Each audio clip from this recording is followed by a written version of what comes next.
The Super Mario Galaxy movie just created some of the most dangerous planets in the universe.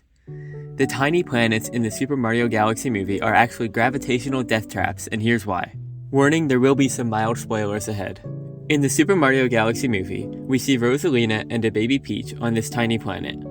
It doesn't seem like this planet's gravity is very different from Earth's, but that's a huge problem for a planet this small. We can figure out the mass required for a planet to have an acceleration due to gravity similar to Earth's with the formula for surface gravity shown here. We just fill in Earth's value for little g, big G is the gravitational constant, and now we just need to know the radius. From this image, we can use Rosalina's height to calculate the size of the planet. Rosalina is about 7 feet tall, but her knees are slightly bent, so by using Rosalina as a ruler and adjusting for her distance to the camera, we can estimate that the planet has a diameter of under 65 feet, and therefore a radius of a little over 30 feet, or about 9.5 meters. Going back to our equation, this means that we can calculate the mass of this planet, and therefore the density, using the volume of a sphere as simply 4/3 pi r cubed. When doing this, the density of the planet that Rosalina and baby Peach are standing on is roughly 3.7 times 10 to the 9th kilograms per cubic meter.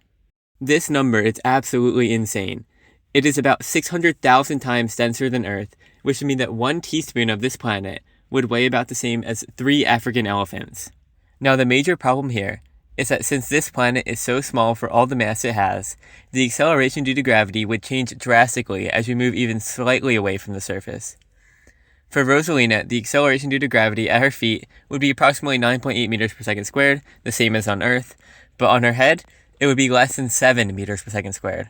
This is an absolutely monumental difference, and any human would be killed instantaneously by this gravitational gradient. Interestingly enough, baby Peach is much closer to the ground, and therefore won't experience as much of a difference.